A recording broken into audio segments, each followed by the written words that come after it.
All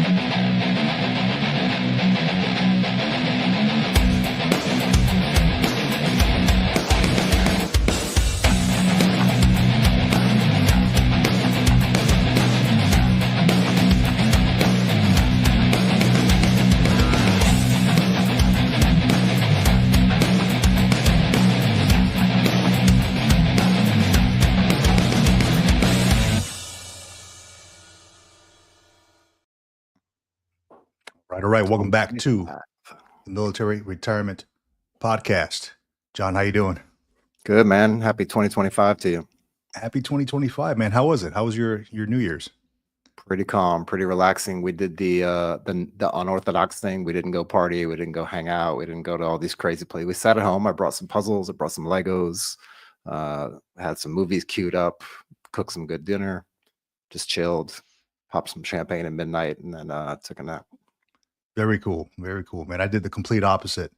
I flew out to the East Coast to visit some family out there over in Florida. They had a huge party, a lot of folks that I haven't seen in years, a lot of family, right? Family and friends. Just didn't drink much. I'm not much of a drinker. However, I did have that champagne at midnight, and then just hung out, man. It was just a great time. Good to be around people who you love and they love you. And just seeing old faces and new faces, man. It was something I think I really needed to get back into. Yeah, it's always good to hang out with family and hang out with friends. We just chose to hang out with ourselves and be a couple together and do the couple thing.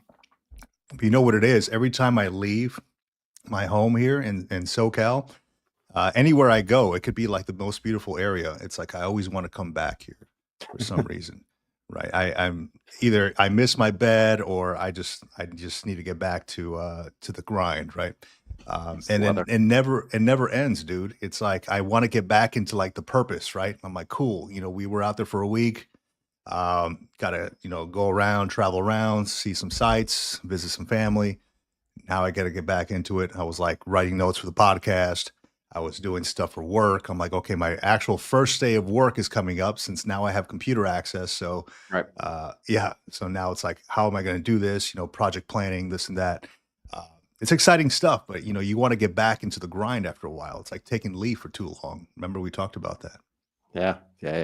There's actually been a lot of questions coming up, kind of repeating questions, but it seems like this over and over question. And I think maybe I might just sit down and do a video on it or get into it sometime in the future about purpose.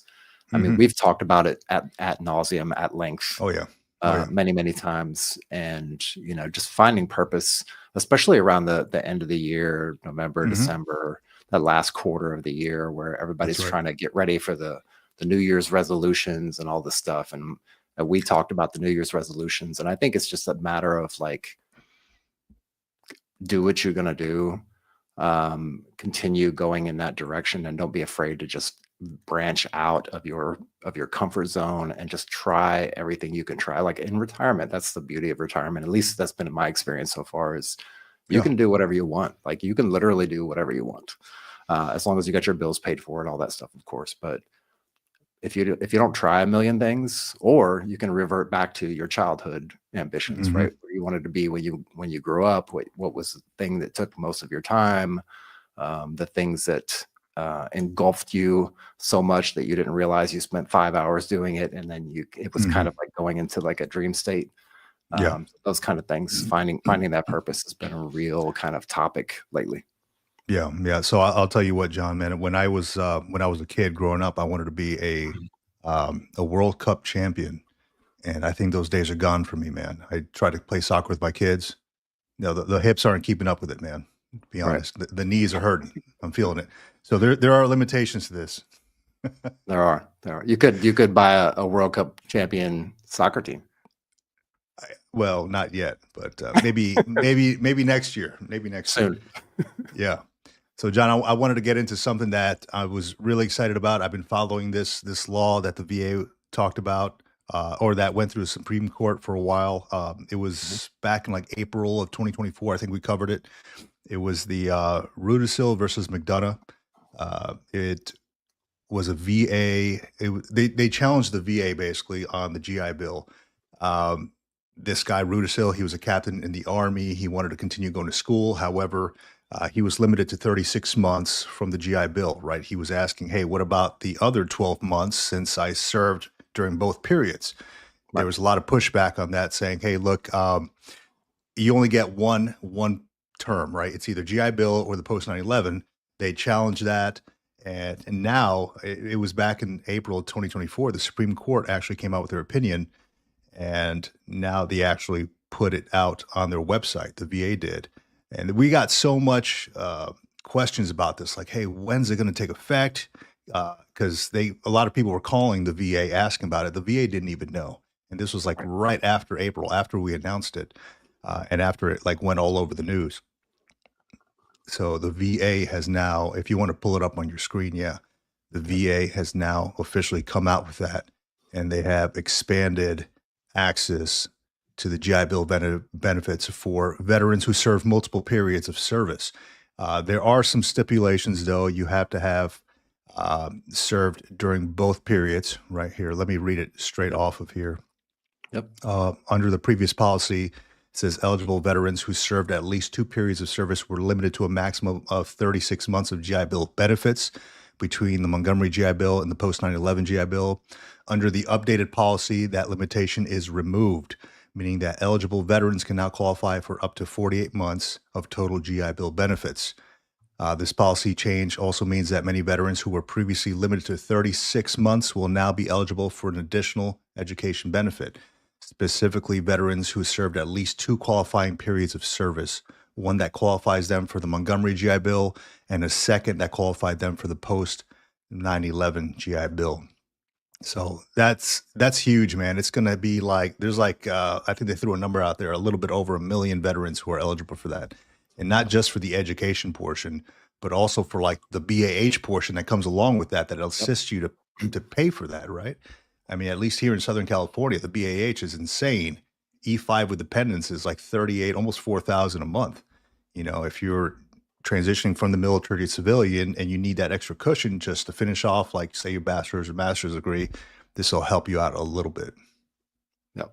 Even in some of the lower BH areas, I mean, you're still looking at over $1,000, $1,500 a month for, well, not a month, semester for the BAH benefit that you get along with the educational benefit. Yeah, this is huge. And it's exciting, man, because I've been following this, like I'm trying to get updates every week, and it's been kind of at a stalemate. And then all of a sudden they announce this stuff. I was like, oh, look at that. You know, an extra 12 months. I did get a question though, and I don't know the answer to this one, but here, let me share this. Here it is. I blocked out the name. It was a question I got on the green logbook. Let me put it up on the screen. It says, Sorry.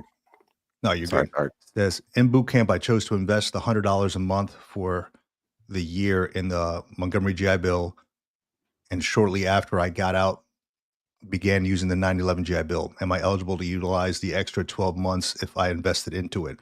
So what he's talking about is the kicker, right? Like, so when you go through boot camp, or you can do it right after boot camp, you can contribute an extra $100 a month, and it's supposed to give you more money for the GI Bill. So this guy contributed $100 a month, $1,200 over the course of a year, and he's asking if he's eligible. There's a lot of questions that go into it, like, hey, did he serve the 2 terms? You know, if he didn't, he might not be eligible for it. So I don't have the answer for it. I'm currently researching it right now. But the best bet that I gave, the answer I gave this guy is contact the VA directly, because his situation may apply to other folks. I was wondering if maybe somebody out there had the answer. I don't currently researching it, but I would tell folks to contact the VA directly if they have this similar situation. And if I had not served 2 terms, I would have been in this guy's same scenario, because I did contribute the extra $100 for the kicker. Cool. Yep, I think the best course of action is to just put in the request to see if you can get it. If you feel like you're within those boundaries of serving 2 terms, having served the terms over the required amount of months or whatever it happens to be, just put in the request for it and see what they say. And if you do have some rebuttal for it, then you already have the case kind of opened, and you can just keep going from there and fight it as you need. Absolutely. So John, with that, we're going to get right into our guest of the day. All right. So I don't know how much you know about national security, and I'm not going to put you on the spot. Right. So I don't know much. I probably should know more, having served 20 years in the Marine Corps and having sat in intel briefs and things like that. I know what I know. Um, I probably won't get into too much into it, but I'm very curious about our guest's take on it. He went from retired Marine Lieutenant Colonel. He's a lawyer. He's an author, and he wrote a book on something that probably shouldn't be fun, but at least he makes it fun. So I'd like to bring up to the stage Dave Van Bennekum. Welcome, Dave. Hi guys, how you doing? Hey, doing well, doing well. So Dave, man, you wrote this book uh, on national security, and the title of it is. Well, it's Searching for True Community. It's right here. Mhm. It's the first self-help book on national security. So, That's interesting. yeah, just like you said, it's a way to try to make a wonky and technical and uninviting topic more Yep. inviting, invite more audiences in, broaden the scope, and hopefully have better conversations. Excellent, excellent. So you were a Marine, right? You started your career as a Marine. Can you just walk us through a little bit of your career and how you got to this point? Yeah. I first of all, I really appreciated the conversation I heard between you guys. I mean, this whole idea about using retirement to expand yourself and really kind of get outside your comfort zone is something I've embraced, and it's definitely the GI Bill discussion you just had really hits with me as well, because I Mhm. used the GI Bill to actually put myself through law school. Oh, I did that awesome. actually, believe it or not, I did that while I was on active duty, and that's a whole other discussion we could have. But It sounds tough. yeah, I was really excited to be here today, because I just remembered this morning I was getting ready to come on to the show that 30 years ago this month I was a young second lieutenant who just graduated from infantry officers course and was now checking into 2nd Battalion 8th Marines down in Camp Lejeune. And starting my 20-year journey in the Marines. It was exciting. A lot of stuff I really loved about the Marine Corps. I love the opportunities to do really neat and interesting things, solve big problems, really have people throw responsibility on my shoulders, and in a way that I think doesn't really happen outside the military as much. And then have that level of trust to be able to kind of test myself and really kind of build a lot of confidence in who I was throughout my time. And it was just a great experience overall. I started off as an infantry officer. I was with 2-8 for a number of years. Did a mid float with the 24th MU. Went over to 2nd LAR Battalion there in Camp Lejeune, and was a company commander with them for a couple of years. And I went through augmentation, which I think a lot of officers do. And back then, infantry officers were mainly going into logistics or into intel fields. I ended up going into logistics. So as a I guess a brand new captain, I went to logistics officers course, ended up at an MWSS in New River 272. Captain's PME up in Quantico, Security Forces Battalion as the 4, there for about 3 or 4 years. Deployments to Afghanistan and Iraq along the way, and then eventually led myself at the end of my career in Quantico and in the Pentagon, which was actually a really exciting time for me. It was 2010. I had the opportunity to be on what was called the Force Structure Review Group back then, which was we kind of talk about structure today as in 2030, whatever the Marine Corps' future vision is. This was that effort back in 2010, which was, we were going to what was called the middleweight force. I don't know if you kind of remember that, but it was about 4 or 5 month working group there, and then closed out my career in the Pentagon, overseeing or maybe acting as a face of what was in the Marine Corps' main logistics effort, which was the drawdown of equipment and materials from Afghanistan, getting them through the maintenance cycle, getting them back out to the fleet so we can kind of pivot to this kind of new force and focus more out in the Pacific. So So that's it in a nutshell. Along the way, like I said, I put myself through law school and got myself a degree in national security law from Georgetown University in DC. I got a side quest kind of question to kind of dovetail into the beginning of what you were saying about hitting that, unbeknownst to you until this morning, that 30-year mark and that transition and embracing, taking on new challenges, expanding your brain and expanding your horizons of what you think reality was. Was there any anxiety that was tied into your transition coming from military to civilian, or did you just have it all kind of planned out and spelled out specifically? Oh, anxiety every day, and I still have it. What was really kind of cool, what I really loved about the Marine Corps were those opportunities to be almost entrepreneurship, to go out there and do things that were really, it just, unknown, not really structured. You're solving big problems. You're just trying to figure it out day by day. And I love that part about the Marine Corps. Part I didn't like about the Marine Corps was the structure. I was really good at the make it up as you go. Not really good at okay, this is your program you got to follow, right? And so that's essentially why, at 20 years as lieutenant colonel, I decided to kind of step out. But it was really for that reason. I decided that, the Marine Corps was looking at me as a logistics officer in 0402 and a lieutenant colonel. And my opportunities in the company, if you will, were going to be limited by that, right? The career monitor was going to say, well, I have these spots open for you, or, you're going to get selected for command, but here are the available commands. You can't do these other ones. You can just do these ones. And I wanted to get out and just say, okay, look, I want to bet on me more. I want to go out and take all that goodness I got from the Marines and just test it out there in the real world. And then almost as soon as I did that, I was like, holy shit, what the hell did I just do? I think everybody has that for a little bit. Yeah, and it became a journey about how do you find yourself? How do you really find where your fit is, and take those risks and get over your anxiety, get over your being uncomfortable and just go for it.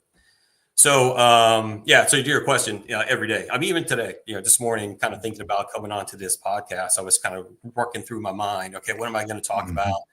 All those kind of things, and sooner or later, you just got to tell yourself that just shut up and just go and do it. Yeah, just do it. I like that. Yeah, the Marine Corps, and I'm sure the Army does as well, John. They definitely, you have to have a figure it out mentality, right? They give you the structure, they give you the direction, but a lot of times you can't go back to your colonel or the sergeant major or whoever and just constantly ask questions. A lot of it's like figure it out, like that message to Garcia book that we talked about. Figure it out. You got to do it, and that's what we teach our young Marines, our younger soldiers as well. Dave, I did have a question for you. I know of one other person that has done that, did law school while they were active duty, and this guy would show up and bags under his eyes because he was studying all night. And it just looked like a rough time, and I didn't know why he was so tired until I asked him, what are you doing? He was another staff sergeant I was with. He's like, oh, I'm going to law school at USD, University of San Diego, at night. I'm like, how do you find the time? And I'd like to know how that was for you, how that worked out for you, because that is a hell of a journey. It was, and it kind of blew. But it was worth it. I kind of went on a whim. To be honest, I had just finished my captain's PME up at Quantico. Was assigned down to security forces as the logistics officer for the battalion. And really what I was trying to do, after doing all the schooling in Quantico, I had this, let's just keep it going. Let me go get an MBA or something, just to do, I'm used to writing papers now. Let's just keep keep the momentum going. And so I show up, and a friend of mine tells me that, well, there's this law school that is offering nights and classes and stuff like that, if you want to try that. And I said, okay, well, let me just take a look at it. And believe it or not, I remember the day specifically. It was like it was like May 29th, May 30th, somewhere in there, because it was the last day that school was accepting applications for the fall term. And so I got online, and it, asked me to fill out this biographical information, did that. There was like a 1,000-word essay I had to jam out. So I just kind of jammed that out in like a couple hours. I just hit enter and to meet that requirement. But I hadn't taken the LSAT. I hadn't got any references. I hadn't gathered my transcripts and stuff like that. So I again went online. I saw that the LSAT, which is the legal exam you have to take to get into law school, was being given at William and Mary College, about an hour away, and in about a week's time. So I went out to the bookstore. I got one of those, thick study guides, and I just jammed out questions for a week. Went up there, took the test, and luckily did good enough. So I, actually, was able to get in, gathered my, all my references and all that kind of stuff, and I found out about a week before classes start that I was accepted. So, so I ran out, got my books, all that kind of stuff. And then next thing you know, I was in torts and property and contracts and all this kind of stuff. The challenge I was having was that, law school is a 3-year program, and your PCS orders are basically 3 years. So I had to figure out how I was going to complete a full law school kind of program in the same time I was going to be able to do this. And by the way, to your point with your friend that had bag on his eyes, I had a real job during the day, and I couldn't let law school impact that, because especially as security forces, we were pumping out fast platoons every 3 weeks.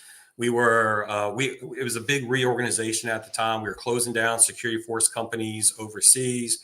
We were bringing that structure back to the States. We created Third Fast Company at the time. When I got there were 2, and created a third one.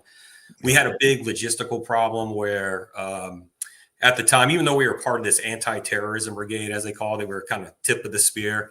The reality was we were at the bottom of the shaft because organizationally, security forces was still at the time considered bases and stations. So it was at the very bottom of any equipment fielding plan or those kind of things. So we had to reorganize, how we operated as an organization. And so it was a big challenge, supply chain, logistics, organizational change, that kind of thing that was going on today.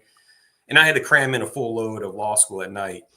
And so I just made the decision that, as long as I pass, from law school, as long as I pass, I don't fail out of class, I didn't care. If I had to make a choice between my day job and law school, the day job wins. The Marine Corps always wins, right? I don't want to come to work with bags under my eyes because, I had a staff of like 200 that were working for me and those kind of things. And, right. So I want to make that the priority. I had the advantage that I wasn't married and didn't have kids. So that helps. Nights were free 100%. My weekends were free 100%. So I had that. And then there was actually a really good, a real advantage to law school that maybe a law student right now would see as a disadvantage. And that's your entire grade is your exam you take at the end. And so why that worked out for me was that I didn't have to worry about, studying for midterms or quizzes or anything like that during the semester. Yeah. And so all I would do is I would take my block leave in December to study for finals, and I take my block leave in May to study for finals. Yeah. And that's how I got through it. And so, no social life, obviously, hard to get, do all that stuff. Paper writing sucks. But I made it through. I took the bar exam in Virginia, and literally a week after I took the bar exam, I was on a flight to Afghanistan. And so the timing just worked out perfect that way. But yeah, and I found out while I was in Afghanistan a few months in there that I passed the bar. And so that was a good thing. Nice little surprise there. Huh? Yeah. Did you ever think to do the Marine Corps' law program while you're in, or while you were doing that? So one of the reasons that really led to the book was that I kind of turned away from a law career. When I got to that end point and I knew I was going to graduate, when I started, I had really no expectations to graduate, not only because it was really hard to cram that much into a 3-year period, but because Iraq and Afghanistan were just kicking off. So this was, so when I started, it was 2002. So Afghanistan was already, in play. And in 2003, we know that, Iraq would be, kind of the main effort. And so as I'm going through this, I'm thinking, well, there's no way. I mean, there's no way I'm going to be able to do 3 years at security forces, and get through law school. But I did. When I went to security forces because I thought I was going to be at the tip of the spear. Because this anti-terrorism brigade, we were, sold that, we were going to be the ones on the front line. When Iraq kicked off, I realized that, okay, well, we had an important mission, but the main effort wasn't us. Which was good in the way that I was able to kind of complete the program. But I had a decision to make. And I sat there and I was like, well, I'm about to graduate. Do I leave the Marine Corps and start a law career? Do I stay in the Marine Corps and maybe try to go into JAG or something like that, or what have you? And so I approached the JAG recruiter, and they had absolutely no interest in me whatsoever. And the reason was for that was because I was already a major at that point. Yeah. And they were saying, well, as a brand new lawyer coming out of law school, you should be a first lieutenant captain because you have no experience, right? You can't be a supervisor. You can't be in charge of captains and lieutenants because you don't know anything about practicing law. So, okay, it made sense. So I was left with the decision: do I leave the Marines and then practice law or not? And I thought about it hard, and 2 reasons why I decided to stay in. One was I felt like I needed to do my time in Iraq and Afghanistan. Yeah. And so I, that's why I kind of got on the plane after I finished, and I went to Afghanistan. And after that, followed a tour in Iraq. And the other one was a little more financial. As a major, you're at that point, 10, 11 years in. Do I stay into 20 and qualify for benefits? Do I walk away? And so there was also that kind of part of it as well. So I ended up, going, staying in the Marines, staying in logistics, and kind of going that route, which would eventually kind of force me to kind of think down the line, okay, what am I going to do with all this education? And that would kind of lead me down this path of writing a book and, kind of doing that. Do you feel like, it seems like it was kind of destined, predetermined that you were setting yourself up by taking all these courses, doing law school, educating yourself in different ways, various ways along the path, was it crystal clear to you that at the end of that tunnel, you were going to be writing a book, or how did you, like, I can imagine hindsight, looking back, you're like, oh yeah, it fell in line perfectly. It makes perfect sense. But looking forward from like the 10-year mark or the 12-year mark out from actually sitting down and writing the book, what did that kind of look like to you? Yeah, I had no idea. So I didn't know how I was going to use my law degree. It didn't really have direct application to my Marine Corps job, other than maybe some of the critical thinking skills, certainly, writing and those kind of things that you can apply to any job.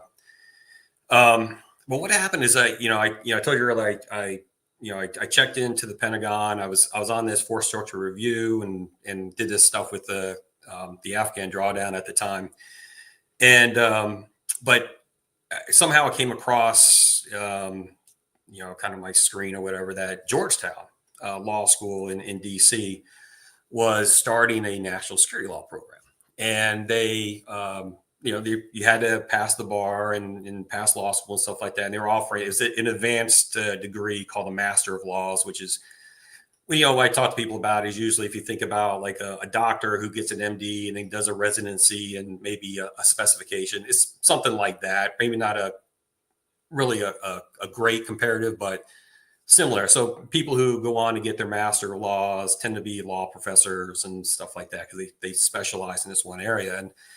And so I did kind of the same thing. I thought, well, I just applied. Yeah, they had an essay requirement. I just did an essay. I got my law school transcripts, which weren't great because, obviously, grades weren't the thing I was really concerned about back then.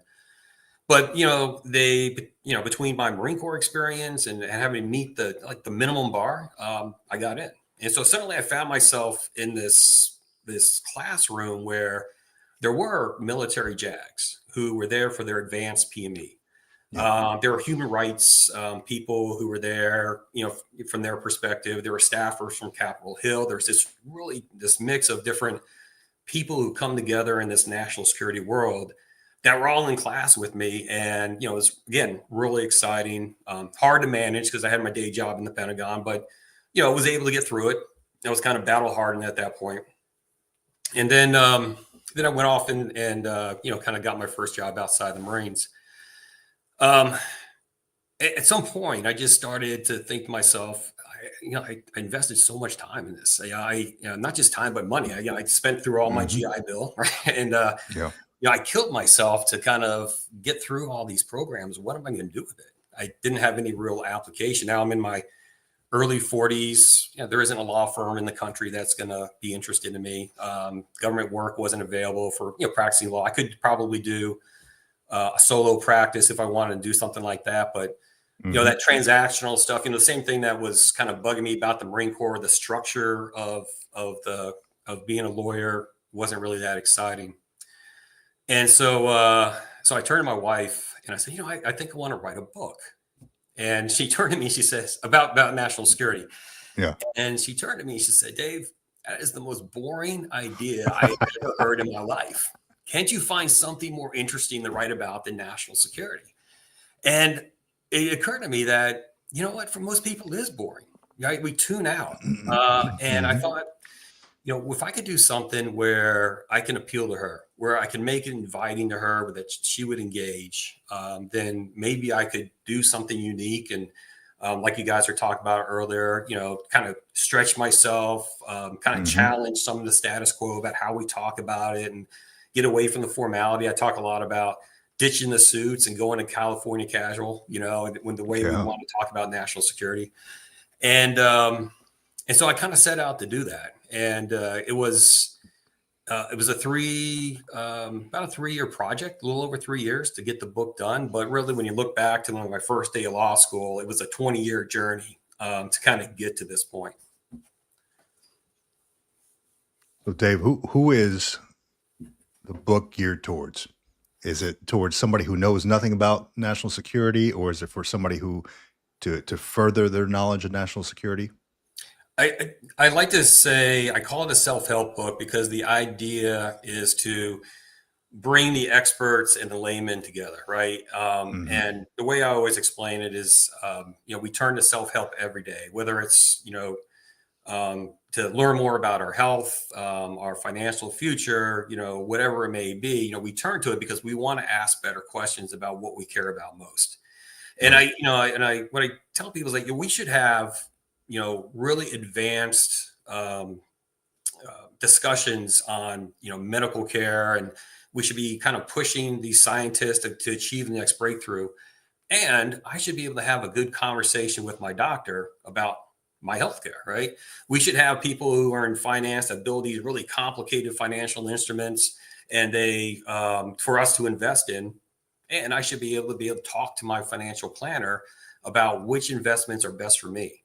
And we should have these guys that are out there, and gals that are out there in international relations and international law, and certainly defense and national security, that are out there doing all that study and all that technical discussion that they do. And I should be able to interact with them in a way that I know how national security touches me. And so that's how national security I always see is, national security, but that's how self-help I see improves our lives. It just gives us an opportunity to ask better questions. It empowers us. It gives us a little more confidence, and it helps kind of shape conversations.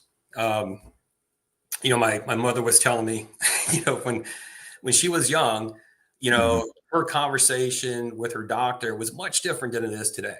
And she just had to suck it up. Whatever it is that was prescribed to her, it wasn't her role to question it. Second opinions or whatever. Right. Today, there are all sorts of tools available to us, for us to get better informed. Think WebMD, LegalZoom, that's right, Wikipedia, whatever it may be. But we don't have that same capability to do that when it comes to national security. I mean, certainly topics, right? You can go to Wikipedia and look up any topic. That's right. But when you want to think about, what really makes self-help beneficial to us, a much broader discussion that, really kind of bridges or spans across the years, it's not topical itself. It's relevant today.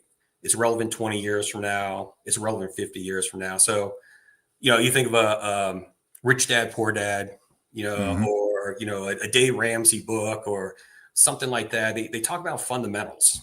They don't talk about today's events. They don't, give opinions on rights and wrongs, maybe a little bit. But what they really want to do is to, kind of get down to the root of the problem, build, I think, good behaviors and really beneficial or productive kind of relationships. And that's relevant no matter, like I said, you could pick up, I think Rich Dad, Poor Dad was probably 40 years ago when they, kind of published that book, and it's as relevant today as it was back then. So in Searching for True Community, you won't find anything about Iraq. You won't find anything about Ukraine or Israel or anything like that. What you'll find is a broader discussion about national security that really is meant to bridge or kind of ride above those individual issues and just promote better conversations with with the people that we want to have those conversations with. So from my perspective, if you're a general, you've got a couple stars on your shoulders that you can get out of this book. And if you're somebody who has never been engaged in national security or has had very little interest in it, you can definitely get something out of this book. And if those two guys can get together, you've made some progress. It's about building connections then. Yeah. Building connections. Good. I think that a lot of our division isn't necessarily because we're divided on issues. Well, maybe to some extent. I think more of it is we have a lack of confidence in ourselves to be able to reach out and have just good conversations with other people that we don't agree with. And I think, at least from my perspective, self-help is there to help you build that confidence. So you can have a better conversation with your doctor, with your lawyer, and then certainly in national security with somebody that, again, you want to have that conversation with. Yeah, I've read, I wish I could show you, they're out of camera now. I'm starting to unpack my books that I've had in boxes for a couple of years. It's probably about 14 or 15 boxes worth of books. And I've read my fair share of self-help books.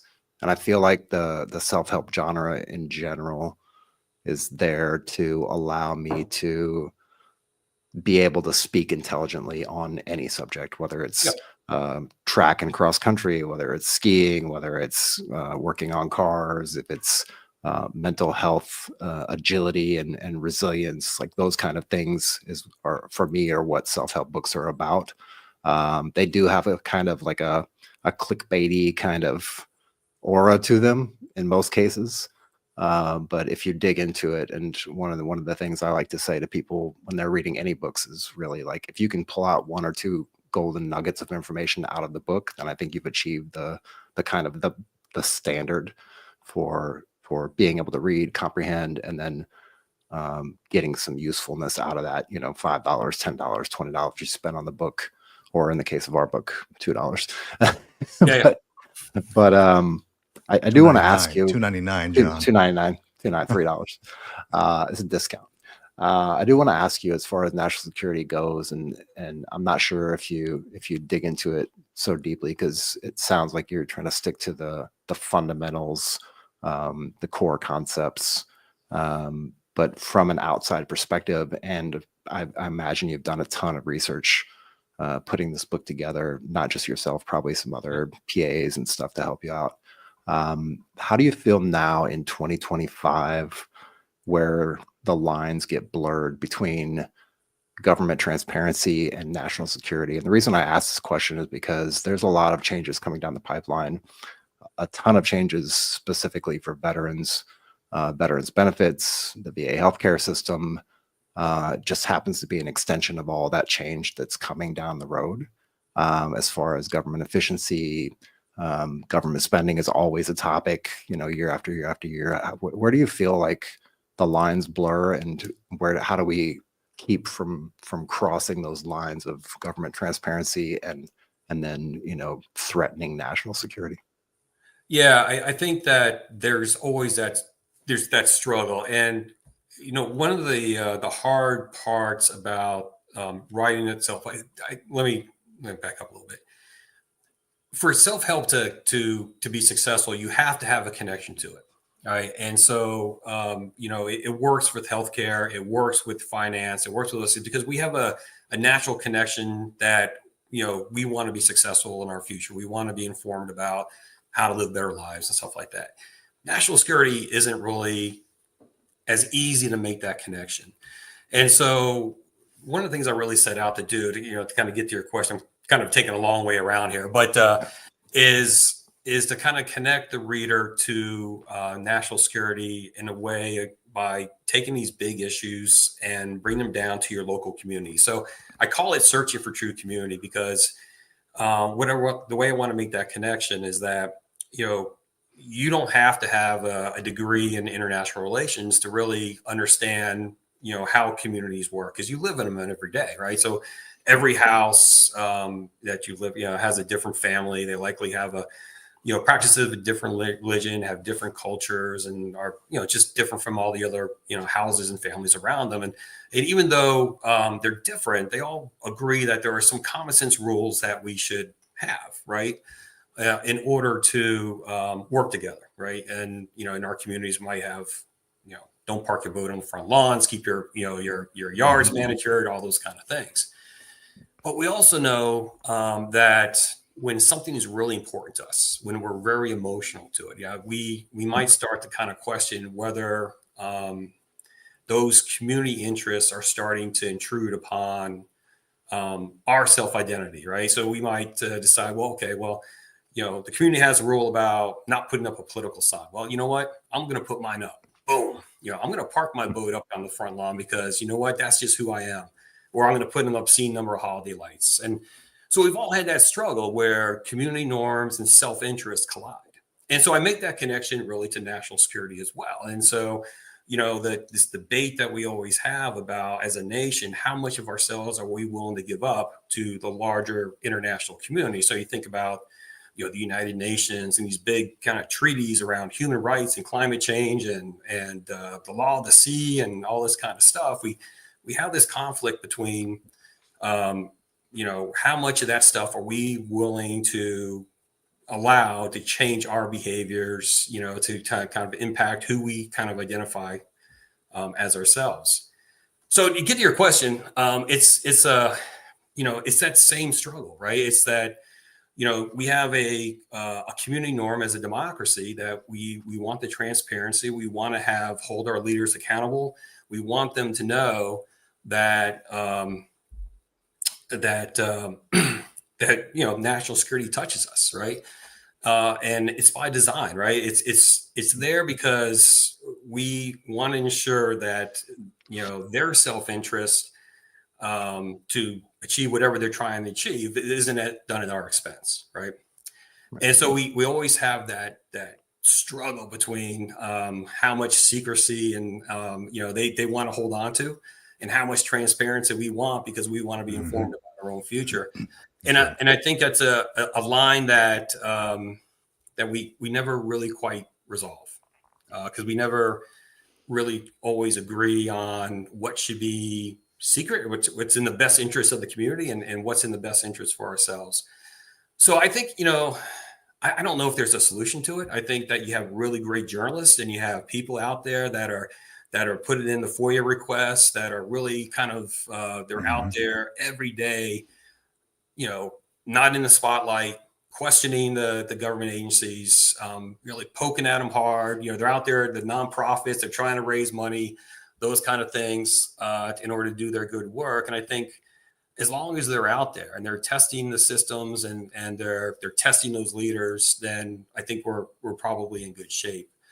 To me, you know, definitely you can look at, especially in the military from my Marine Corps days, overclassification, a lot of, you know, kind of, you know, I'm hiding information because it's easier for me to hide information than it is to kind of answer kind of the general public as to why we're doing something, the way we're doing it. But I think that it's something that, again, we'll just always struggle with, and that's just the way it's going to be. Yeah. I don't know if that So answered your question. I kind of feel like I went around the mountain on that one, but it's a hard one, No, and I like that last point you made. It's kind of like security through obscurity, right? And we see that just kind of really prevalent, especially in military community and the government communities around the globe. Actually, I'm over here on the other side of the world, witnessing it myself from the Navy perspective and all kinds of other things. And I feel like that's really it's kind of the Band-Aid fix, but it doesn't really fix the problem. But yeah, you answered my question. You hit it. Well, let me, maybe this is something too. Yeah, I talk a lot about national security in a very broad way, and I think because the problem after World War II in particular, and the the nuclear weapons that came to be and those type of things, the problem that the international community really wanted to solve, at least in my opinion, was that we were overexposed, we as the people, right, of the world, whatever, we are overexposed to the emotional shortcomings of our leaders. And so there are a couple of things that they felt that, we should be able to do in order to, kind of temper their emotional reactions, right?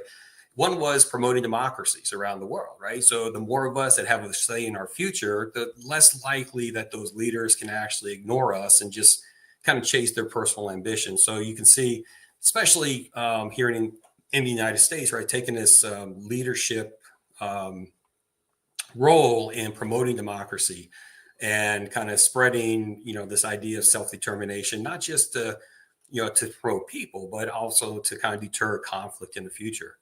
Yeah, the other thing that they wanted to do was build these international institutions. They wanted to make sure that there was a way to provide more rational incentives to keep us from kind of retreating into our more emotional selves, right? Global trade. We talked about the law of the sea, agreeing on what human rights standards are around the world, the International Criminal Court, and all those kind of things. And so we struggle about, okay, how much of that stuff we want to adopt and how much do we think is valuable? And national security is largely, like I said, this conflict between these community norms and where we think our self-interests really lie. But the whole idea, to your point, and it kind of goes down into our communities and stuff like that, is how much information do we want them to hold on to so that they can make decisions that are easier for them to make, and how much does it make sense for us to actually have exposure to this information should be publicly available, so we have a say in our own future. And and again, that's always a hard one to cross, but that's that kind of that point, or that that you just made, really has a much broader application to really what the strategy is. I think as we move forward to hopefully promote kind of peace and self-determination and bring people up so that they can speak up for themselves. Dave, how I understand your view. Just you're bringing it down to the fundamentals. I wanted to get your opinion. What do you think is the most pressing issue in national security now? I think it comes down to what we just talked about. So we're going to have really two events here in the next 2 weeks that are going to be defining. One is going to be the burial of President Carter, right? And the other one is going to be obviously the inauguration of President Trump. And the reason I say that is, President Carter, we talk about this struggle about self-interest and community norms. Well, President Carter would lean toward the community norms, right? His viewpoint was American leadership was, at least I think his viewpoint was, American leadership is best served by promoting and enforcing and maturing these international norms as a way to dissuade, these emotional outbursts that maybe a dictatorship like a Russia or China or something may have, right? Mm-hmm. So the stronger we can build the international community, the less likely we're going to have war, right? Now you have this kind of movement where, where we're kind of starting to maybe not so much ignore, I'd say, but maybe not emphasize as much the international norms and start thinking more about, okay, what's our role, right? What's America's role in this? And should we be working within these organizations where we're just one voice among many, or should we find ways to kind of influence the world one-on-one, right? And I think that's really what the difference in maybe a President Trump approach is from like a Carter. So President Trump, I think, is more interested in, hey, look, America is we're the world leader. We are the engine of democracy, but we also have to be strong, right? We have to, be able to, kind of exert ourselves. It doesn't make any sense if we can't actually influence outcomes, right? And so I think from his perspective, he said, we're better off if we just negotiate one-on-one with countries ourselves, right? Where we can influence them and we can kind of promote the ideals that we want to promote. And, that necessarily kind of says, well, we're not going to value as much. We're not going to necessarily ignore the United Nations or any of these organizations. We're just not going to value that as much as maybe just our one-on-one relationships are going to be. So it's a much different approach. The risk is that as we continue to kind of ignore it and weaken these international kind of relationships or these organizations and these kind of things, that it becomes more of a mano a mano type thing. Us against China, us against Iran, us against Russia, and that could potentially lead, to maybe a reversal of what we talked about the founders of the United Nations kind of thought is the way to deter conflict after World War II, which is to not be overly concerned or overly reliant on the emotional kind of reaction of one or two leaders, right, to kind of protect our future. So I think that is, I think it started, at least in my opinion, I think it started really back at the Iraq War. Which our decision to invade Iraq, I think, was maybe the impetus of it, because it did, even though there was nothing illegal or unconstitutional about it from the United States perspective, and as a matter of international law, it certainly was illegal in terms of our justifications for invading Iraq. And I think that kind of started this kind of movement where it might be acceptable for this big nations to start grabbing. And not be so concerned about these international norms anymore. That's just my opinion. I might be totally off on that. But you can see where, individual ambition is starting to kind of creep up, certainly in Ukraine. The China-Taiwan thing is obviously there. We have the conflict in, Israel and Gaza and certainly all that's going on. So I think that's the real danger. I think it's, whether if those people 80 years ago that set up this system are right, that the goal is to get away from individual ambition in more of a cooperative type of environment. The more we move towards individual ambition, the more likely conflicts are going to be.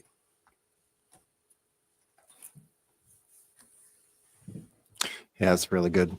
I kind of want to take this approach from the book standpoint, and I also definitely want to dig into a couple key points, like your top 3 or 5 things that you would want somebody to walk away from the book, or maybe specific chapters or points in chapters. But also beyond that, as a person coming off of active duty, what kind of benefit would it bring to someone coming off active duty and entering into the real workforce or the real world after active duty, because you've already experienced it yourself, and maybe there's some of that intertwined in the chapters as well, as far as your perspective on things. But maybe like the top 3 or 5 things that you would want somebody to walk away with, or if there's specific parts or chapters, points, sentences. And then from an active duty perspective, coming off of active duty, what can a veteran benefit or use this book as a tool, as a stepping stone toward their transition? Yeah. So the main thing I talk about is not so much about national security, but more about how do you have just better conversations, get away from, the real technical stuff that turns us off, and then, really focus on, how do you engage someone, and how do you just kind of value them as well, their opinions and thoughts, so you can actually kind of progress forward. And I think I just tell you the story about my own transition. So I was on my way out of the Marine Corps, didn't know where I was going. I was doing the networking you're supposed to do, and a buddy of mine who was an Army veteran and was working at GE Capital, which is General Electric's financial arm. He reaches out to me and he says, "Hey, we've got this big business problem we're trying to solve, and we're not really progressing forward. We're looking for people who can bring in different perspectives and different ideas. I think you're a great guy for it. Do you want to go do it?" And I said, "Yeah, of course I do. Well, one, I want a job, and two, is it sound like really exciting stuff, right?" And so I showed up, and it was really exciting, right? So it was basically GE Capital had been regulated as a too big to fail financial institution after the 2008 financial crisis. And that meant a total reorganization of the company. And so they went out and they poached all these people from Wells Fargo and JP Morgan Chase and Citibank and wherever they needed to be to build this headquarters. But they couldn't break through they couldn't get them to work together, right? They couldn't actually get the cohesion they needed in order to meet what was in what they call bank stress testing requirements that they had to be able to meet. And so, believe it or not, I showed up and they said, "Hey, Dave, we're going to put you in the financial modeling world." And I'm like, "Financial modeling?" It's like, I don't know anything about financial modeling. I'm just this guy, right? I'm an infantry officer turned logistics guy who just happened to be dumb enough to go to law school, who now you're kind of thrown in the middle of these PhDs in economics and stuff. But that's why they wanted me. They wanted me to go in there and just kind of be different and those kind of things. And what I realized right away was I was actually thrown in at near the top of the organization. I didn't have a title that would made me like an executive or stuff like that. But where I was operating was at the senior levels. And I'm sitting in these meetings and I'm listening to these guys talk every day, right? These guys have 30, 40 years of industry experience in finance. And I have no idea what they're saying. I'm sitting there going, I almost feel myself retracting because, you don't want to sound stupid, right? You don't want to put your hand up and be the guy that's like, "Hey, what's that guy talking about?" Yeah. So I would sit there and I would jot down terms I didn't understand. And then I would go and I would look up those terms on Investopedia. And I was just, okay, today's term with discounted cash flows. Okay, I don't know what the hell that means. So I now go over and I just kind of look it up. So, okay, I got that, right? And then, when I first, in the beginning, I had absolutely no confidence to talk about it or to contribute. I was thinking, this is going to be a disaster. They're going to fire me in like a month. It's going to be horrible. But over time, as I continued to kind of figure out how to talk about it, who was saying it, what they were talking about, I started to build my own confidence, right, in order to start to have a conversation. And then eventually it ended up being a big success. We ended up, I was working in models. We had the breakthrough that the company was looking for. It became a example of this, great organizational change. I became I would say I became a hero, but I became known. Believe it or not, I had been in the company for about 3 or 4 months, and my boss was sitting there was advertising me around the company like I was this kind of this great change management person, when the reality was I bought pizza and I was just managing, trying to manage, people a little bit more. Won the hearts and the minds, man. Yeah, that's what it was. But so when I talk about that experience a lot, my own experience of lacking confidence, of not really wanting to contribute, not knowing what's being said, and so when my wife told me that national security was boring, she wasn't saying that she wasn't interested in it. she listens to all the, she's very politically minded and she listens to all that stuff all the time. Right. What she was saying to me was that I just don't understand it. Nobody's talking to me about it in a way that makes me feel comfortable that I can contribute and I can actually express my thoughts, opinions, and ask a question. We had this one. As I've been experimenting myself on how to kind of talk about national security on like LinkedIn and stuff, I do these posts. And I remember I go upstairs one time and Lisa, my wife, she says, "Hey, dude, you got this spelling mistake on your post." I said, "Well, thanks for telling me." I said, "Why don't you like my post?" And she said, "Well, I do. I love your post. I love what you write." No, I said, "Why don't you hit the like button?" And she said, well, nobody wants to raise their hand just to get it chopped off. And that's just a reality to it, right? And I think a lot of the noise and a lot of the back and forth and the arguments we have, and we turn things, kind of political, we get heated in our discussions, stuff like that, is that we just don't have the confidence to be able to have, like I did in that conference room, to be able to ask a question, to be able to kind of throw our opinion out or something like that along those lines. And so when I tell people, to your point, when they're transitioning out, it's not so much about national security. I mean, certainly, there's benefit there. A company, for instance, that wants to bid on defense contracts, but they're afraid that their employees might kind of push back on them. You have obviously this, integrating veterans into, the workplace type things that could be beneficial to those type of things. So there are some practical ways that it can be helpful. But the big thing I want to get across is just that, get away from what I call selfish conversations or just one-sided conversations where we're really focused on this technical language that is turning people off, and find a way to engage them and have better conversations about who you are, what you do, national security, if you want to do something like that, and what it may be. So I think that's it. It's about building confidence in yourself and being able to, have others, the confidence of having others to engage you and ask you, kind of tough questions. Yeah, that was a conversation I had with John when we had scheduled the podcast. I'm like, I'm very curious because, I thought, I'm like, I'm going to feel real dumb on this because I don't know about national security. So I went straight into like reading about national security, and it was, I didn't take it from without actually, getting to know you a little bit.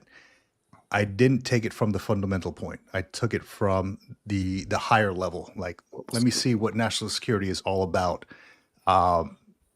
And I think I went too high with it. I think I like the way that you're kind of spreading it out. Like, take it to the basics and understand that first and see how it can impact community. Make So the connection. I tell people all the Exactly. time, before you start peeling back the onion, you got to buy the onion first. Yeah, Right. yeah, So exactly. make that connection, so Exactly. everybody knows how to pick an onion out. Right. And then once you make that connection, the reader can then, and that's the idea behind this, it's really to spark an interest. The Yep. reader then can kind of go to Wikipedia, go to, whatever site you want to go to dig down on what might be interested in. But, you're not going to do that if you don't spark the interest first. Right. Right. So you buy the onion and then let them go and, wherever they want to be. So. Yeah. So Dave, I want to ask you, you went from a career in the Marine Corps, you got your law degree, you got your master's degree, national security expert and author. What drives you? What inspires you to do what you do? Yeah. I think I enjoy being different, if that makes any sense. So, there's something. All right. So I do talks. And so one of the things I talk about is just being realistic about who you are. And this is who I am. I'm just going to tell you who I was. I'm a kid that just about failed out of high school. My grade point average, I think, was like 1.7, 1.6 or something like that. And literally a week before graduation, my parents got a letter in the mail saying I wasn't going to graduate. And then mother kicked in and somehow kind of finagled me to get across the stage. but so I got through that. I went to college. I didn't do a lot better in college. I was, bottom of the barrel, those kind of things. I didn't have a great point average to get into OCS in the Marine Corps, so I had to take the ASVAB. But that got me in. I went to OCS, and at TBS, I was near the bottom of my class. That's how I got into infantry, believe it or not. So I kind of found out that in TBS, it's at the very top of the class, everybody wants to go infantry. It's an infantry kind of course, 6-month course. Yeah, that's right. And then after that, you have all the people that don't want to be infantry, and then at the very bottom are the ones that don't have a choice, right? And so I was the one that went in. And like, okay, well, here's my choice. I'm going infantry. But the reason for that, I realized, wasn't that I wasn't interested in the coursework. I wasn't interested in getting good grades. I just was never interested in doing what someone else wanted me to do. Mm-hmm. And so I'd always, my nose was always in a book. It was just never in the right book, right? And so in those structured environments, I always did bad. I was the worst guy. But put me out in the field and do something creative and do something innovative. And I went from being the very bottom of my TBS class to being the #1 lieutenant in 228, and being given a company command as a first lieutenant at 2nd LAR. So, what drives me is just like I said, taking different perspectives, and really kind of challenging, these structures, these norms. And I've been really successful at it in the Marine Corps. I was successful at it at GE, obviously, when I went into the models, type of thing. And when I thought about what am I going to do when I write a book, I thought the same thing. So I got to do something totally off the wall. And who's ever thought of self-help and putting self-help and national security together, right? And that's what, part of it too was I just realized that no one's going to buy a national security book from me, so I got to do something a little different. But there's just a reality there as well. But that was always a strength of mine. And in a lot of cases, it was a strength. It promoted me and gave me a lot of accolades. And in some cases, it's a weakness because eventually, the organizations are going to kind of collapse on themselves, right? Those structures are going to win out, and then you're going to be the guy on the outside. And you're going to have to move on to another challenge or something like that. That's just a lesson I've learned. But that's just it. I enjoy pushing the norm and being different. And I enjoy the puzzled look on people's faces when I say, hey, I wrote a self-help book on national security. I'm like, what the heck is that? I enjoy the fact, believe it or not, when I post on LinkedIn that nobody likes my posts. And I know this sounds stupid because, the idea is to get people to like it and to kind of spread your word and stuff like that. But right. I almost feel like if I'm not challenging enough, if I'm not doing something that is really testing people and making them question, like my own wife, do I really want to like this post? Mm-hmm. Then I'm just not being me. So my guess is that, this book here is probably going to fail at some point. I've had some good success with it, but, in terms of, being a best-selling author, it probably isn't going to happen. But, it's going to lead to something else. And we'll see kind of where that goes. To the point you guys were making at the beginning, right? Stretching your boundaries and being adventurous, right, and those kind of things. And that's just something I've always enjoyed in the uniform and out.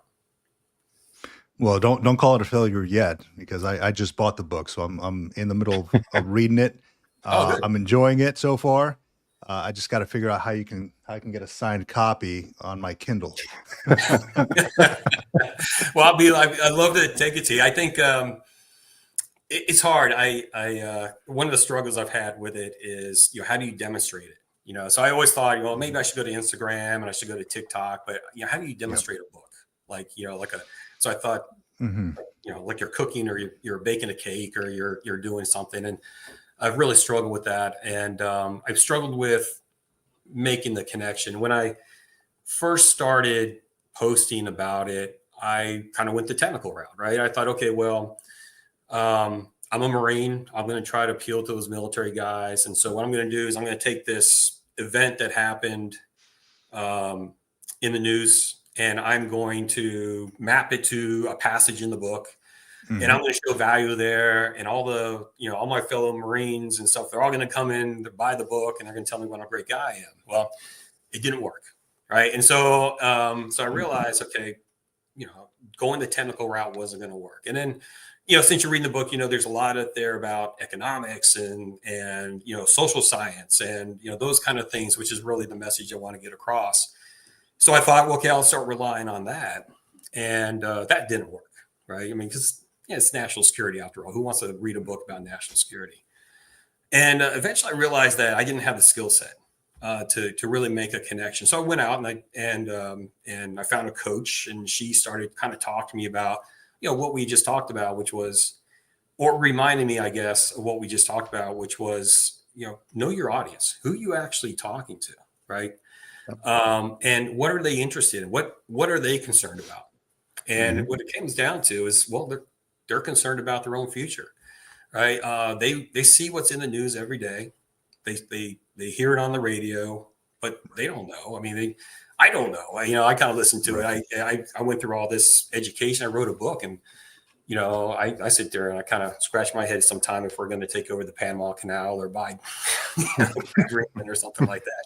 What the goal is there. But I think it's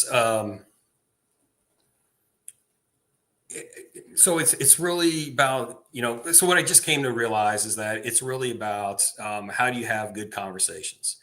The best way to talk about national security is just don't talk about national security, because it's an immediate turnoff.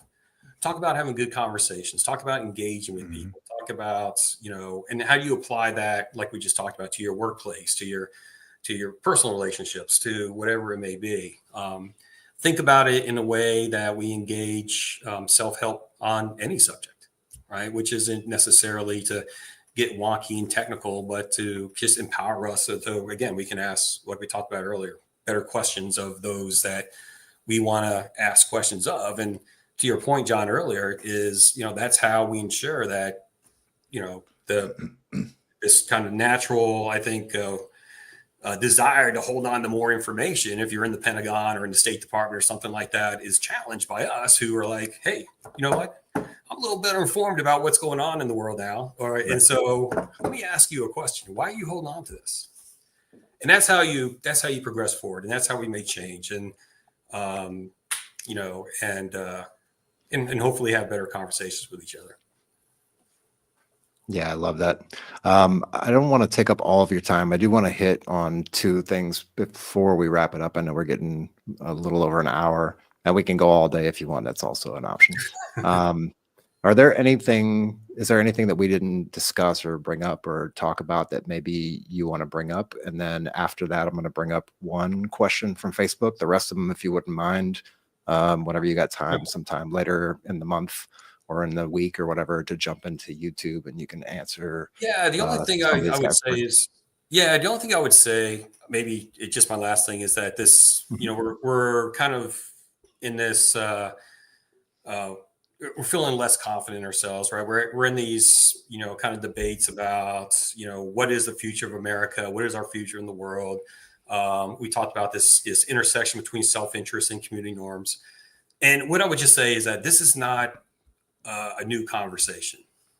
You'll get to this part, Victor, in the book, where it's something that's written in, believe it or not, into the Constitution itself, right? And because we knew, right, when we drew up this Constitution, and we knew that we created a president, and we wanted to be engaging in foreign affairs and those kind of things, that we had to protect our self-interest. All right, so we came up with the Bill of Rights, and we wanted to make sure that we have, that those presidents and Congress can go out and negotiate any deal they want, make treaties and agreements, but we're not going to give up our right to free speech, freedom of the press. We're not going to give up our due process of law.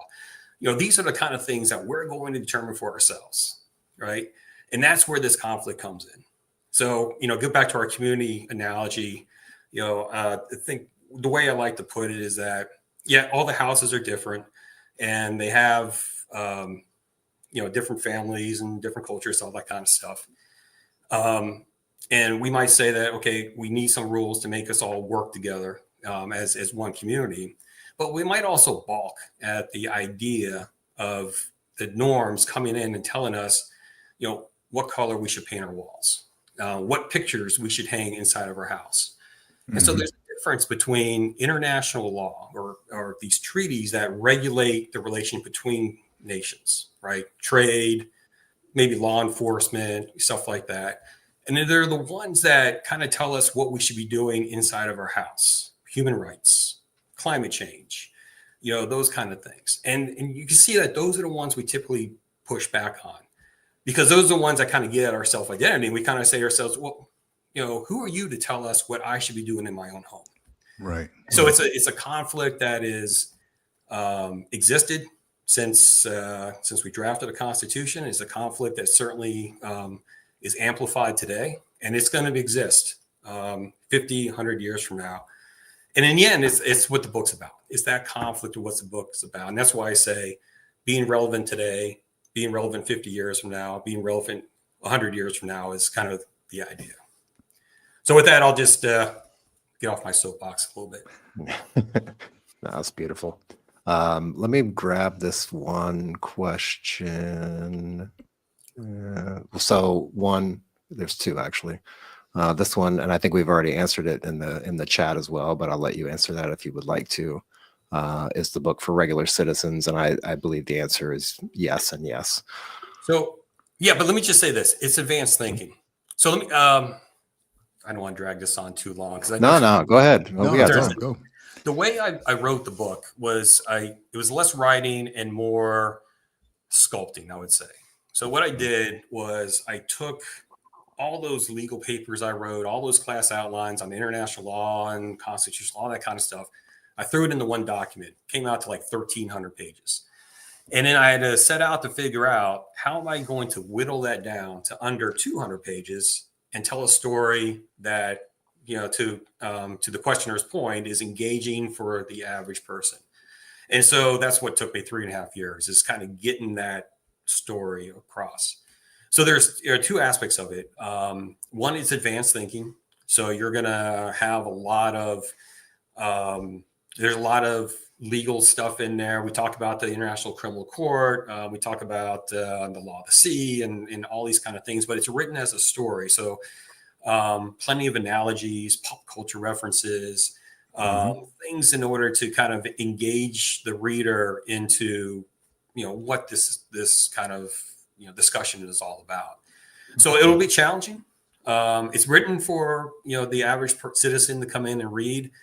It's also written to challenge them, for them to scratch their head, for them to kind of say, okay, maybe I don't really get it. Hopefully they get it, but maybe I don't. But hopefully, again, to spark the interest so that they can take the next step on their own and kind of pursue, whatever it is that they want to pursue. Yeah, those are the best kinds. They challenge your thinking. They make you do more research on it, similar to what you were doing with Investopedia. You didn't know the answer, so you went out and found it. I think those are the best kinds of books. Yep. Yeah, exactly. Awesome. And I wouldn't have gone to Investopedia if I wasn't in financial services, right? So that's kind of a point. You have to spark the interest, right? You have to make that connection to the person, why it's important, why they should be more engaged, and then give them, like you said, the content that's on the site. Make it easy for them to digest, and then be able to, put their hand up and ask their own question. Yep. Yeah. So Dave, where can folks find you? Go ahead. Let's go back to this question. Just one more. The Facebook ones, just for sure. The YouTube ones, if you want to go back and hit them, Dave, you can after the show's over. But this one's regular American citizen. Sorry, I got to get my reading goggles back on. Regular American citizen, wish I had served myself. Question is, how confident are you in the national security in America? Three, and national security in America, because as a regular citizen, it seems pretty terrifying to think about. Yep. Yeah. Well, and that's kind of the idea, right? So it is a little terrifying to think about because there are wars. We see it in the news, right? There are the wars, and there's the nuclear weapons, and there's all this sort of stuff. But what I would say is that that's exactly why you want to engage, right? Is to kind of get over that hump. It's it can be terrifying because you're focused on that. But like I did when I was at that, when I went to GE and I started going to your point to Investopedia, we can overcome that with better information, become more confident, as we get better informed, and then have better conversations about it. So, yeah, I would say that, to get over that terrifying part of it that really tells us that we shouldn't engage and makes us afraid to put our hand up and ask questions.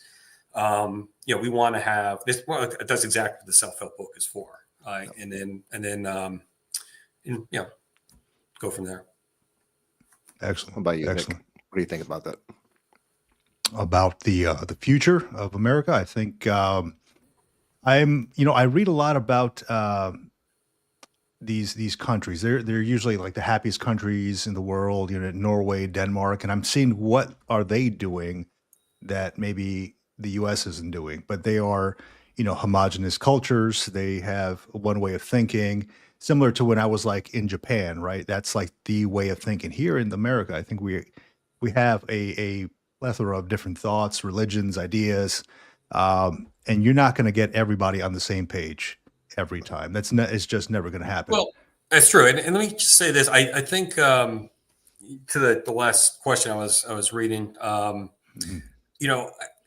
national security is a two-part story. The one part is international relations, defense, all the stuff we typically associate with national security.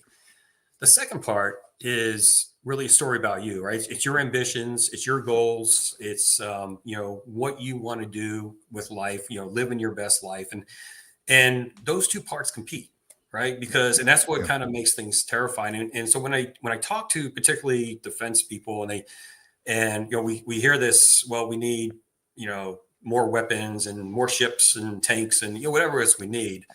I ask them, well, even with all that, why do we still feel, to the questioner's point, why do we still feel so insecure? Mm-hmm. And the answer to that is that it's not about the hardware, even with all the stealth fighter jets and the aircraft carriers, right? It's about being seen and heard by the people that have so much influence over our lives, right? So it gets to that, what information should be public and what should be kept secret, right?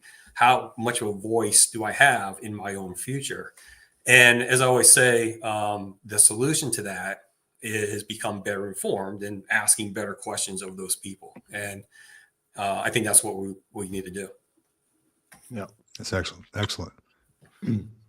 Dave, where can folks, just real quick, John, can you put up the link to the book, by the way, on Amazon? Do you have it there? I just want to get that out there for folks. I know that a couple of folks in the chat were asking about it. So yeah, you can get this thing you can get the book on Amazon. You can get it on, I think it was Book Baby that you sent me, Dave. That's I self-published, so that's where okay. Exactly. Okay. So you can find those on Amazon. I bought mine on Amazon, the Kindle version. That was my downfall when I traveled this past week. I bought like 3 books with me, and I'm like, yeah, this backpack is getting too heavy. I should have just charged up my Kindle. So yeah, Amazon.com. There's the address. Where else can folks find you, Dave? Yeah, I'm primarily on LinkedIn. So I think if you have a LinkedIn account, feel free to connect with me. Feel free to shoot me a message, those type of things. That's typically where I troll. And again, the reason for that is I haven't really figured out on other platforms how to demonstrate it. At least on LinkedIn, I could be a little verbose and I can write, kind of these posts and stuff like that nobody listens to or reads anyway. But that's where I would go there. And then hopefully if you have a LinkedIn account, just, kept me there and happy to chat with you. Excellent. Excellent. And if you wouldn't mind, if you want a place to do some testing and also spread a little bit more knowledge, since you have a lot more experience in the civilian world after transitioning to military, feel free to stop by the Military Retirement Group on Facebook, and we'll bring you in there. And great community we're building there. I'd love to share my experiences in transition. That's been a journey itself, and we didn't get a chance to talk about this, but even with those great successes at GE, I ended up getting laid off, and then having to kind of purpose myself or rethink about who I am. And, Yeah. so I almost feel like I've gone through 2 or 3 transitions since leaving the military. Yep. But that's a whole nother story. So, Yeah. And we're always searching for stories like that because we know that military life, you always have a job, right? I've known folks who've gotten fired from their jobs, but they're still getting a paycheck because they just could move to the S1 shop or the S3 shop or something. But in the military, you always have a position. It's not like that in the civilian world. You get laid off. You got to find what the next step is in the process. I'll just say this: the thing I talk about most is when I transitioned from the military was actually when I ended up being laid off from GE, and the reason for that is that GE actually laid off about 70% of its workforce because it decided that ultimately it was too expensive to be regulated. So what we're going to do is sell off our portfolio. We'll get underneath the cap, and we don't need any of that headquarters structure. And so everybody ended up losing their job at some point. And I watched that all these people had 15, 20 years experience in finance. They went back, right? They went to Wells Fargo. They went to JP Morgan. They went to a fintech firm, wherever. Some went to, smaller companies, finance companies, stuff like that. And, I tell people, when you leave the Marine Corps or the Army, whatever service branch you're in, there's no Marine Corps down the street to go to. Like I can't leave the Marine Corps and then there's a competitor down there I can just go to, right? Everyone is kind of forced in some respect to rethink themselves, redefine themselves. Sure, some of them go into like defense contracting and maybe working government, stuff like that. But the vast majority of them are kind of out there just exposed, right? Because there isn't a natural transition to make. And it's hard, right? Even for me, after going through all that and being laid off, watching everybody else kind of scatter to these different financial firms and kind of thinking to myself, hey, what am I going to do now? And it's a tough thing. It really is. Well, Dave, we really want to thank you for coming on and sharing just a wealth of information. I am leaving this conversation smarter than when I stepped into it, so I appreciate that. That's good. I'm glad to hear that. Yeah, especially from a former Marine of the Quarter. Right. It's great to have you on.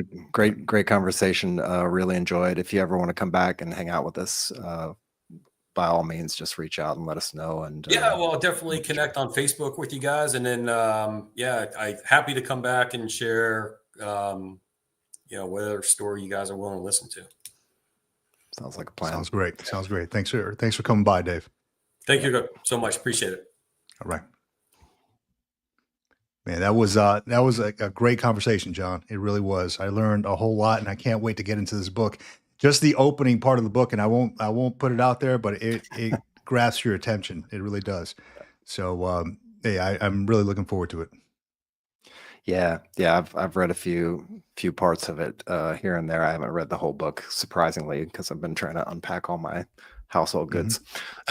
Unfortunately, no, it's all good, man. It's all good. But it's great to have, and that's what we're trying to do is expand exactly what we were just talking about. Expand the mind a little bit. Expand the horizons of what you think about. Expand the kind of the limits of your knowledge and kind of open your eyes to different things that you might not experience in your regular daily lives, and then try to tie that back to military transition and retirement. So hope we did that. Hope we crossed that finish line today. I think we're achieving that. All right, John. Well, cool. Aside from that, man, unless we got anything else, I think that's the podcast. That's all I got, man. It was good hanging with you. All right, out here. All right, out here.